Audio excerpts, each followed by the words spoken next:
ahead and get started. This is Melissa Hale. She's a postdoc in neurology, and she's here to talk to us about putting the pieces together, experimentally evaluating alternative RNA splicing variants. Okay, so small crowd, so I'll just kind of keep this casual as I go through. As you probably heard me talking about, a little bit of background about me. I have been, over the past 10 years, kind of hopping all over the country, getting a variety of degrees, and the funny part about it is that I've been thinking about alternative splicing regulation in all of them, all the way from my master's in chemistry in Oregon on to my PhD at Florida, and now in the Department of Neurology, I'm continuing to think about alternative splicing. So I thought for this series, this would be a fun thing to sort of talk about for moving forward.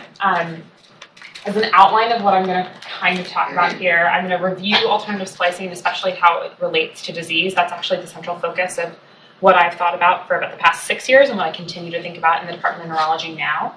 And then I'm going to take a step back, talk about a little bit of like experimental controls that are important for working with RNA, and then talking about measuring changes in alternative splicing using targeted and global approaches and what the pros and cons of those are.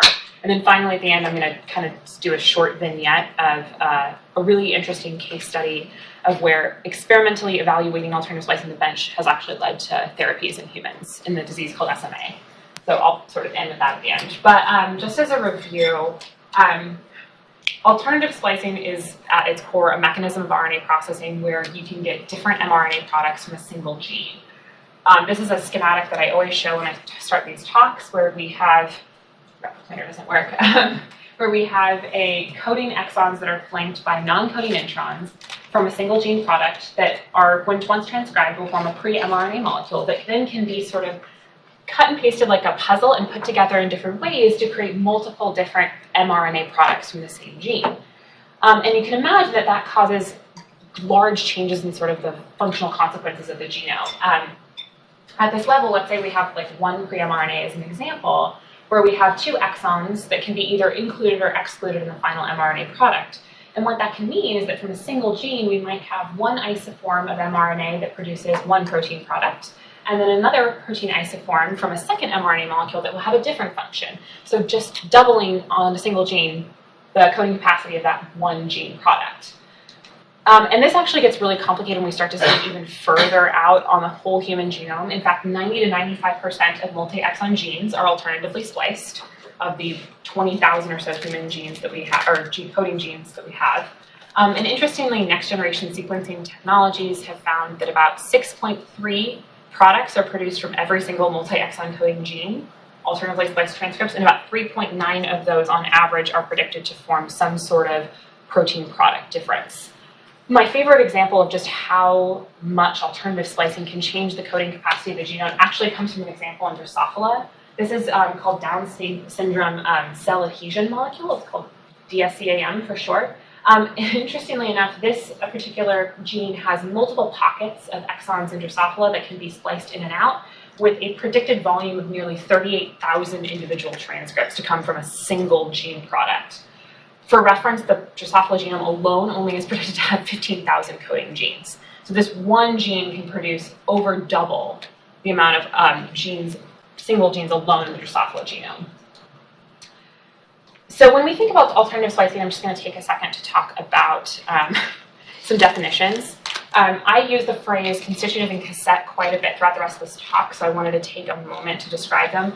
When I mean constitutive exon, what I mean is that exon is always included in sort of a final processed mRNA transcript, whereas if I'm talking about a cassette exon, what I mean by that is it's an exon that can be either included or excluded in a final RNA transcript, so producing two separate sort of isoforms. Usually these cassette exons are flanked by constitutive exons, and I've colored them throughout the talk, usually in sort of this turquoise color, and then this light gray for constitutive, just for reference.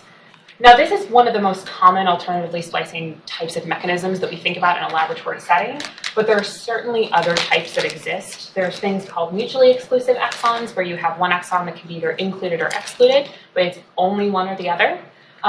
To make life more complicated, introns are now been shown to be retained in final mRNA transcripts, meaning that they're not always excised out by the spliceosome. There's alternative first and last exons that can be used, as well as alternative 5' and 3' splice sites within these coding exons that can be used to sort of split these exons into multiple pieces. So certainly you can imagine if you have one gene product and you have multiple of these alternative splicing mechanisms happening, it can get really complicated really quickly. And so for a long time in the field, we've really been trying to figure out how the cell controls alternative splicing choices. And I think the phrase that's been used most frequently is the splicing code, is kind of the how does the cell read how a transcript should be alternatively spliced. And in fact, this has been a common question for quite some time. It continues to be one. You do a quick Google search to find sort of journal covers that talk about alternative splicing, you'll come up with things like this, where we've got cracking the splicing code and how alternative splicing and stress is related on the far right-hand side with the cat and the fish, which I find really amusing. So certainly, this has been a common question for quite some time. And for sake of simplicity, I'm just going to break it down really briefly on what the splicing code actually means. It essentially is a three-layered process of signals that exist in a pre-mRNA molecule that direct the cell of how to alternatively splice that transcript. There's key splicing signals that are conserved that flank exon and intron boundaries. These are key sequences used by the spliceosome to sort of chemically complete a splicing reaction. You have cis-acting elements, or SREs, which are other regulatory sequences found in introns and exons that are used by proteins as regulatory sequences to either enhance or repress exon inclusion. And then you have trans-acting RNA binding proteins or other gene products from alternative genes that are producing proteins that can bind to these SREs and drive alternative splicing choices. And creating sort of a very complex splicing code that it takes a lot of effort and experimental experiments to decipher. That being said, you can certainly imagine that because this is such a complex process, alternative splicing is actually often implicated in diseases. In fact, there's a variety of human disorders that are linked to changes in all layers of that splicing code. There are key splicing signal mutations that have been linked to things like limb-girdle muscular dystrophy type 1B and dilated cardiomyopathy. There are SRE alterations actually linked to Becker muscular dystrophy and cystic fibrosis. And there are changes in either mutations to transacting binding proteins or RNA binding proteins or upregulation of these proteins that have led to alternative splicing changes in cancer and in dilated cardiomyopathy. In fact, nearly 50% of all point mutations linked to hereditary disease are predicted to alter alternative splicing, meaning that understanding how alternative splicing works and how it's changed in a disease context can be a really valuable therapeutic tool. So now that we've covered some of the basics, I'm going to take a step back, and certainly when we're doing alternative splicing experiments in the lab, the biomolecule of choice that we're working with is RNA. And so I'm going to take a moment to talk about really fundamental controls that are important when working with RNA to make sure that your experiment is successful, regardless of whether you're doing a targeted approach or a global approach like I'm going to be talking about moving forward. So we're going to cover sort of these three sections of RNA extraction, assessing RNA quality, and assessing RNA purity. RNA extraction can be done in a couple of different ways. I'm just going to highlight two here. The first is TRIzol. This is actually a fairly common one. This is a acid guanidinium phenol-based all-in-one reagent for RNA extraction, whereby you can homogenize a tissue or a cell in this sort of reagent. It quickly stabilizes the RNA, and upon addition of chloroform, because of the acidic nature of this component, the RNA will actually enter the aqueous phase after centrifugation. That's the clear phase at the top of the tube, as shown in the right-hand picture at the bottom. Or the organic, while the DNA will be left in this sort of interphase cloudy component in the middle, making this a really effective reagent for separating RNA from DNA. Basically, that aqueous phase can be removed very quickly, isopropanol can be added, and this RNA can be pelleted and then resuspended in your buffer of choice. Another method that's actually quite commonly used in the laboratory are these now spin columns that have a silicon membrane on them at the bottom that the RNA will bind to. These are really great simply because they're based on, under the right salt and pH conditions upon the addition of ethanol, you can bind your RNA to this membrane and then quickly wash it using these spin columns. There's a lot of pros and cons to using these both methodologies. I use both. TRIzol I use most frequently for things like tissues, and the reason I do that is because it's easily scalable, widely used. It quickly stabilizes RNA, especially from tissues that are notoriously awful to get RNA out of, like liver, and you have a high yield and recovery from these. Unfortunately, it's a little bit of a pain sometimes because you can have phenylchloroform carryover and waste management you have to deal with, and as we'll talk about moving forward, we can't perform a DNA step in tandem using this methodology. The spin columns are great because they're usually a quite simple protocol. They're easy to accommodate in large numbers of samples. You can DNase on column, which is really nice, and you don't have that problem of phenylchloroform carryover. So I'll use these for things like cell pellets and stuff like that. The downfall of these is that they're actually quite expensive, and if you're not careful, you can overload that silica membrane and lose a lot of your RNA in the process due to the limited binding capacity. So these are just things to consider when designing an experiment using RNA for any reason. Another thing that I always do when I'm working with RNA, especially when I'm trying to assess alternative splicing from an RNA sample, is I want to make sure that I have a really high quality RNA. And I do this by assessing the RNA integrity number, or it's a RIN number. This is effectively an algorithm designed for assessing RNA integrity based on how this RNA runs using capillary electrophoresis, which is just a fancy way to run a gel. But what you get from these things, you can get these products called electropherograms, where you can run your RNA on this system and very clearly see basically degradation. What these electropherograms are looking for is mostly your ribosomal RNA component. You can see on these examples, you have sort of an 18S and 28S peak. Those are your ribosomal RNA components. And as you can see, as you move across the screen to the right, all of a sudden those peaks are starting to disappear. And so that's why a RIN value of 10 is considered a very high quality sample. Your RNA is really intact. You don't have a lot of degradation. But as you move further to the 1 value, you get a lot of this RNA degradation as seen by high peaks on the left-hand side of the electropherogram. I always use a RIN value greater than or equal to 8 as an appropriate sort of RNA integrity number. That's especially true if you're doing something like a global RNAseq experiment. You really want your RNA to be of high quality before you do it. The last thing that I do is I always assess RNA concentration and purity using UV spectroscopy. This is actually an image from my UV spectrophotometer called Nanodrop from Thermo Fisher. All this really is this is a great way to very easily assess any sort of carryover in your sample from extraction. What this is it's simply that different biomolecules will absorb different wavelengths of light and give a signal. And this is actually an example of what your data will look like coming off of a spectrophotometer, where at the 230 wavelength, you'll have things like salt that absorb. At 260, you'll have nucleic acid or DNA and RNA, and at 280, you'll have protein. And you really want to assess two values, your 260-280 ratio, so effectively a ratio of that absorbance at those two wavelengths. And an ideal value for this is 2, but if you have a low value, that would indicate that you potentially have protein carryover in your sample, which is something to consider moving forward. Also, a 260-230 ratio is another good indicator of sort of potential contaminants in your sample. Again, you want a value of around 2 to 2.2, and if that value is low, it likely means that you had a lot of phenylchloroform carryover or high salt or ethanol carryover from your extraction methods. The last thing that's really important before doing an alternative splicing experiment is doing a DNase treatment. Regardless of what extraction method you choose, how careful you are, there will almost always be genomic DNA carryover. And so it's really important to make sure that in your RNA sample, you are treating it with a DNase molecule. They're always commercially available. Chew up that DNA, and then make sure that you deactivate that DNase and are left with a clean RNA sample. And I'll explain why this step in particular is really important moving forward.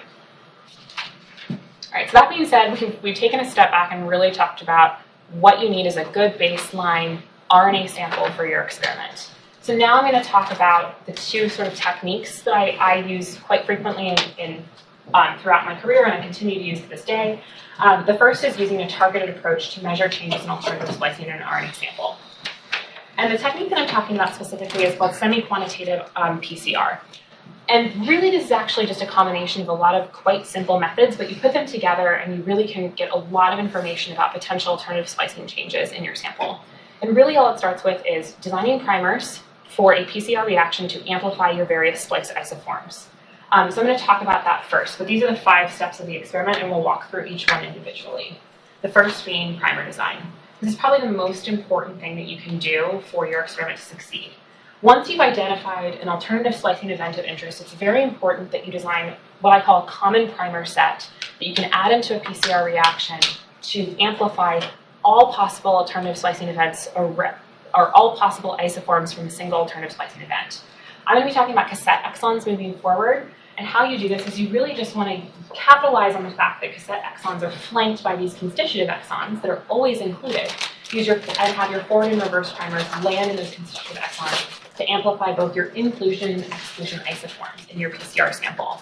That way we can get a good sense moving forward when we actually analyze the data of how often this cassette exon is included or excluded.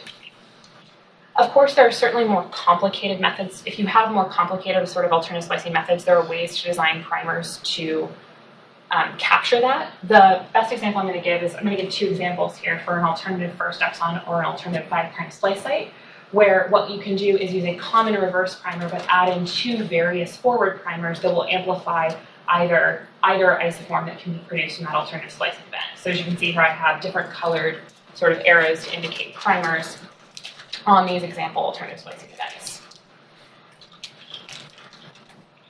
Once you've designed your primers and you have your high-quality RNA in place, the first thing you need to do is reverse transcribe that into cDNA for a PCR reaction. I'm showing here a mock model of a RNA piece. We haven't talked about this up to this point, but for most RNAs that are fully processed will have a 3' poly A tail that's indicative of a fully sort of processed RNA transcript. The reason I'm mentioning this here is because the first step to successfully completing an RT where you convert your RNA into cDNA is picking the primer that you want to use. A reverse transcriptase enzyme relies on an RNA-DNA hybrid moving forward, and there are a couple of different choices that you can make about what cDNA you want to produce in a reverse transcription reaction. That all depends on your primer. You can use oligo-DT primers that anneal to a mRNA poly A tail. That means that when you do this reaction, you will only amplify out any RNAs that have a fully formed poly A tail. You can use random hexamers, which are commercially available randomized sixmers that will hit every single RNA molecule, whether it's a pre-mRNA or mRNA. That's an important point to make. Or you can use a gene-specific primer, which is an 18 to 22 base pair primer that's targeting a single sort of mRNA component. Either way you choose, this all depends on what experimental pipeline you want to use. I usually do a combination of all three depending on the experiment that I'm doing, but most of the time I'll use a random hexamer approach just to make sure I'm capturing every RNA in that sample so that I can use it for any downstream application. Once you do that, you add your reverse transcriptase, you form an RNA-DNA hybrid, and you'll create a complementary DNA molecule or cDNA that's ready for PCR. Once you're there, it's just a simple PCR amplification where in that sample you should have cDNAs that are representative of your, in this case, the cassette exon, both your inclusion and exclusion isoform. You add your primers, your DNTPs, your DNA polymerase, and you will amplify both sets of products. But an important point to make is that at this point, your PCR enzyme can't actually distinguish between a cDNA and any genomic DNA carryover. And that's why it's important to make sure that you always do a DNA step treatment, because you can get PCR products, inadvertent ones for sure, that will form from the genomic DNA. And that can mess up your results later on, which is important to recognize. I will talk about a way to control for this sort of in the next step as well. Once you've done a PCR, all you have to do is visualize your PCR products. And so this is actually an example of some of the data that I've done. What I do is I usually will visualize these products on a native acrylamide gel and stain with a DNA-specific stain like cyber green. And you should be able to very clearly identify both your inclusion and exclusion product using this method. Or you can run these same PCR products using capillary electrophoresis. This is a great tool if you have lots of samples to run. But again, you're capturing the same thing where you're capturing your inclusion and exclusion products, and you can differentiate them based on size, which is great. And then you can quantify these splice isoforms to ask questions about changes in alternative splicing in a sample. And the actual calculations are pretty straightforward. This is the most common sort of measure that's used in the field to quantify alternative splicing choices. It's called a psi value, or a % spliced in. All it's really representative of is asking the question of the total alternative splicing choices that are made around, say in this case, a cassette exon event, how many of them include that exon? So what you do is you take the signal from your inclusion product and divide that by the total alternative splicing choices around that cassette exon, so your inclusion and exclusion product. Meaning that you can have a value from 0 to 1, meaning 0 means 100% exclusion, where 1 would mean 100% inclusion. I'm actually showing this. This is some of my data where I've taken some cells and I've decided to target and look at a particular gene called Pd.D at different drug treatment levels. And what you can see here is that at this level, the very left-hand side of the gel, we have more exclusion than inclusion, as quantified by a PSI value of 0.2. Where on the other side, as I've treated with more drug, that splicing has changed over time, and now we have more inclusion. In fact, we have about an inclusion level of about 0.7 or 70% inclusion. A really important control to make sure that this data is actually accurate, and this goes back again to whether you have genomic DNA carryover, is that in a typical reaction, you might have, as we discussed, PCR products that could come from genomic DNA if you didn't DNase treat your sample. However, a great control to do, regardless of whether you DNase or not, is called a -RT. And all that is that if, let's say, you do have an RNA sample that is contaminated with genomic DNA and not properly treated, if you don't reverse transcribe it, so you do the same reaction but you don't add the actual enzyme, no cDNA will be formed, and the only PCR products that can be formed are from any genomic DNA carryover. And so this is something that you would run side by side with your normal pipeline for developing to make sure that any signal that you're seeing at the inclusion or exclusion band point are simply from the cDNA products themselves. And this is actually something that I use all the time and others in my field use. This is actually an example from the field that I work in. I study a disease called myotonic dystrophy, which is a global spliceopathy disorder. And this is actually from a recent publication as of 2016, where authors looked at control and patient heart samples and just did the same experimental pipeline for a couple of different RNA molecules that they were interested in, and very clearly saw differences in inclusion or exclusion of particular exons. And I think that's pretty clear if you look at down at like AD3, for instance, where in control, you don't have very much of that plus 16 or 16 inclusion product, but you do in the DM1 samples. The next thing that I'm going to talk about now that we've talked about this method is RNAseq. I am certainly not an expert in bioinformatic pipelines, but I am going to talk about this because I think it's important. RNAseq is a technique to examine both the quantity and sequences of RNA in a given sample using next-generation sequencing platforms. And the way this is done is it's actually, at its core, it's a simple process in that you generate a cDNA library, basically where you amplify all of the RNA in your sequence, or all the RNA in your sample, you convert it into cDNA and amplify it to generate a library. You sequence this on an NGS platform like the Illumina NextSeq. You generate sequencing data, which actually is a series of fluorescent images, which is quite interesting. I'll get back to this in a minute. And then you can convert that into reads, map them to your genome, and then start to ask questions about changes in your sample. This is a really popular pipeline that's coming online, and it's used quite successfully in a lot of ways. So why might RNAseq be the right experimental choice? I use this if I want to measure global changes in alternative splicing in a single sample. Rather than doing hundreds of targeted RT-PCRs, this is a great way to do this. I also will do this if I'm asking questions about gene expression in my same sample, because I can do both, 2 for 1. And I will also do this if I have a limited sample amount, say if I'm working with a precious patient sample. I can get a lot more information from this experiment than I can from the previous methodology I talked about. However, I emphasize this really importantly. RNAseq is not always the right experimental choice, especially if you have no indication of alternative splicing changes in your sample of interest to begin with. I've actually seen this happen a lot in the laboratory where we'll start with RNAseq and not get much information out of it. So you want to plan that accordingly based on indications of alternative splicing changes, mostly through that targeted approach that I talked about previously. But if it is the right choice for you, the basics of RNAseq library prep are pretty similar to what I talked about before. You isolate RNA and confirm its quality and purity in the exact same way. You will often fragment it, form the first and second strand cDNA synthesis, and then simply perform an adapter ligation and a short PCR amplification to generate a library. This is loaded and adhered to a flow cell, and basically at its core, as a particular strand of your cDNA is actually being amplified, it'll capture fluorescent images from the nucleotides that are incorporated at each position and convert that back into a read. That's actually what I'm showing here on the right-hand side of where as each nucleotide is captured along that flow cell, you'll get this image, and that's converted into a nucleotide sequence. Once you have all this information from your NGS library and it's properly mapped to the genome, there's lots of programs out there to quantify alternative splicing from RNA-seq data. My favorite is MISO. Really what it is it uses a thing called sashimi plots, that's what these are, to basically plot read densities along exons and map junctions. So that's what's actually being shown here. This is an example. In red is a heart from a wild type sample. In orange is a heart knockout sample. And read densities are mapped along, as you can see here, this is an example of another cassette exon.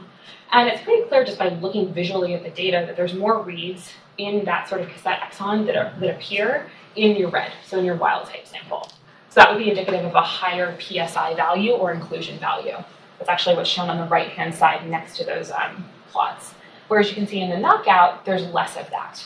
That's actually shown numerically by these junctions, these sort of lines that are capturing the junctions between the exons as well. There's higher values there. So this is a great way to basically get the exact same information from a targeted approach using RNAseq. So overall, the advantages of RNAseq are that you can characterize all your RNA sample and detect and quantify alternatively spliced transcripts for the entire sample set. The cons are that it can be quite expensive. The protocol is quite laborious and takes a lot of technical skill, and it's a much more complex bioinformatic analysis to process the data. But I really want to emphasize again at the end of the day is that regardless of whether RNAseq is the right choice for your experiment, it is important to remember that you will want to confirm those alternative splicing changes detected from RNAseq using techniques like RT-PCR at the bench. This is something I get asked a lot of, RNAseq is kind of the end-all be-all, and I really recommend that you use a combination of both targeted and global approaches to ask these types of questions. And in fact, this is something that we also do. So I showed you that previously at the end of this last section with talking about semi-quantitative RT-PCR in my field to detect alternative splicing changes in DM. The same thing is done globally with RNAseq. This is actually out of my graduate laboratory before while I was there. This is RNAseq from a lot of patient samples, and what they were simply able to do is plot sort of global changes in alternative splicing in muscle samples from these patients. They did RNAseq on both DM1 and unaffected individuals, quantified sort of PSI values for a variety of different alternative splicing events as listed on the left, and then coded them for a color, where 0% inclusion was more red, and 100% inclusion was more yellow. And you can see that you can capture globally across lots of samples at any given time, and for each individual sample, lots of RNA splicing changes at once. Finally, to finish this off, I'm going to talk about a little sort of vignette that I think is a nice sort of story here at the end. This is actually for a disease called SMA. This is a disease, it's an autosomal recessive disorder with an incidence rate of about 1 in 6,000 to about 1 in 10,000 live births. There's a couple of different forms of it, but SMA type 1 is the most, kind of the most unfortunate option. It's characterized at birth by things like hypotonia, breathing difficulties, difficulty eating and swallowing, and delayed, basically, gross motor development. And unfortunately, the life expectancy for these patients is about 18 months to 2 years. So they pass away really quickly. And there's been no therapies on the market. It took quite some time. Basically, what causes this disorder is an inability to form proper neuromuscular junctions and deterioration of motor neurons. This is actually an example of microscopy on a muscle cell from unaffected individuals on the left, where sort of axons are in green and sort of those neuromuscular junction bundles are in red. You can see that that's a proper formation, as shown by the schematic on the left. On the right is a patient with SMA, and you can see there's just sort of inappropriate neuromuscular junctions that form, axonal degeneration. So basically their muscles really never develop. They have difficulty breathing, eating, and eventually will pass away.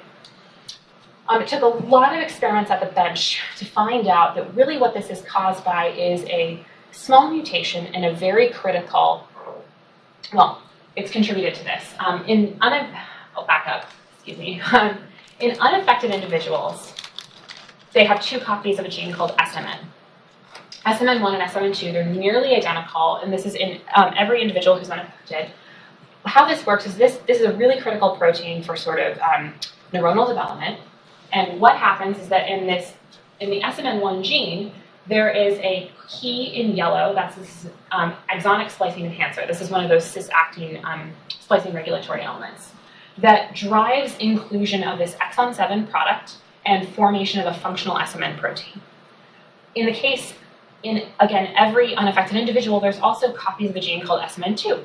Interestingly enough, there's a single point mutation of a C to a T in that same exonic splicing enhancer that lead to exclusion of exon 7. It's a signal that's gotten mutated, messed up, and so you get non-functional SMN protein. In an unaffected individual, this isn't actually a problem because you have SMN1 compensating appropriately, but it's not a big deal. Unfortunately, due in SMA patients to sort of large deletions or mutations to the SMN1 gene, all they're left with is SMN2 and the formation of non-functional SMN protein, and so this disorder occurs. So scientists started to ask the question of, can alternative splicing of the SMN2 gene be manipulated to restore exon 7 inclusion and generate a functional SMN protein in SMA patients, effectively curing the disease? And so very simplistic experiments at the bench actually found out that there was something that could be done. They started asking questions about the splicing code around this exon 7, trying to figure out ways to get this exon 7 included. And then what they did was a series of deletions in this gene where they were looking for splicing signals that might help to restore inclusion. So they did this deletion series, they removed this gene, put it in a plasmid context, and started doing deletions in 5-mer counts across sort of this region downstream of exon 7, and found this intronic splicing silencer. What they ended up finding, again using actually targeted RT-PCR, was that as expected, SMN1 always includes exon 7. SMN2 doesn't include exon 7 very frequently.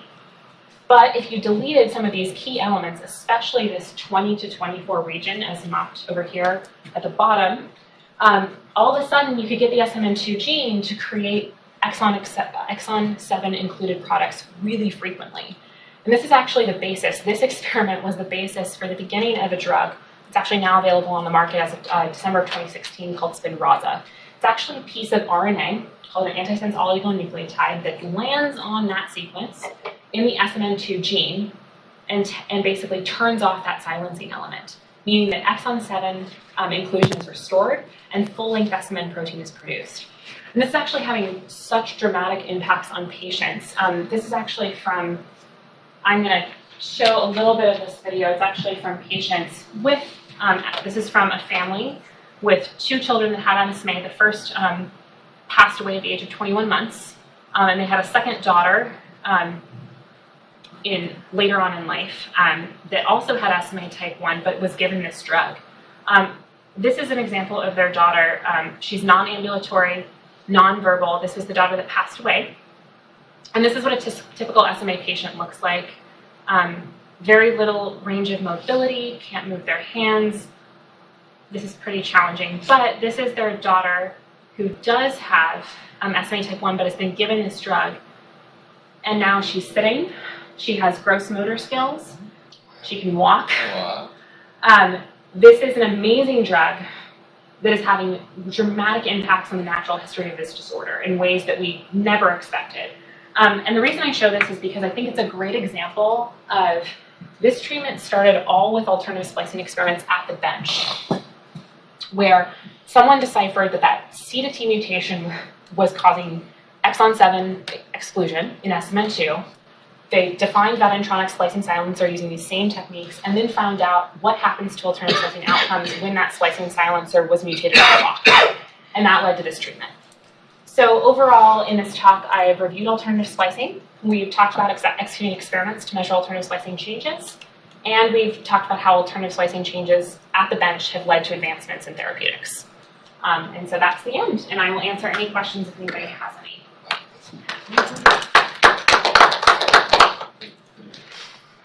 Sorry, small crowd.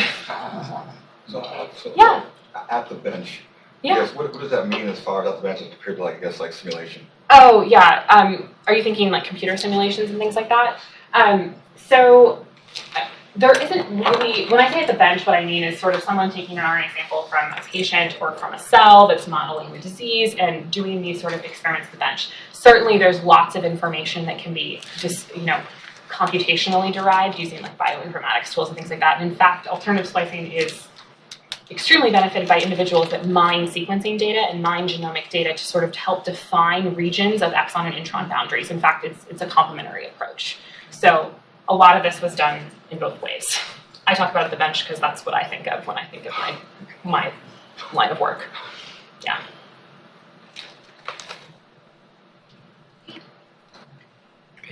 Great, thank you.